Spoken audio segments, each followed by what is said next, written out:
So our quadruped hip abduction, we're setting up in our quadruped stance or beast pose, wrist, elbow, shoulder nicely stacked. We want external rotation in the shoulders and we're protracting our shoulder blades, pushing away from the floor. Knees are outside the hips, feet and toes are tucked, ankles in a dorsiflex position. From here I'm going to press away from the floor, embracing the abdominals, and I'm going to pull one knee out as high as I can, trying to maintain a nice level pelvis, and then I tuck it back down.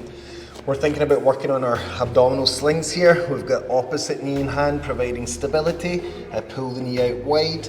I can add a kick for a little bit more of a challenge.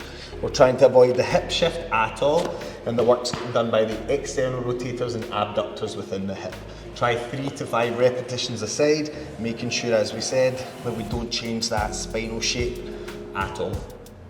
So in our quadruped hip cards, the aim of the game is to take the hip through as full a range of motion as we possibly can while maintaining a neutral spine. We've got flexion, extension, internal and external rotation, and this is a phenomenal way to assess the health of your hip. So our quadruped position, we've got wrist, elbow and shoulder nicely stacked. We want the knee just in front of the hips, similar to the bottom of a squat. Ankles are dorsiflexed. Our brace will be done on opposite slings. I'm going to work on my right side first. So I'm pressing into the ground. I'm going to lift the knee up and flex.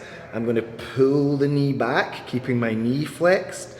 And then I'm trying to draw a nice big circle round.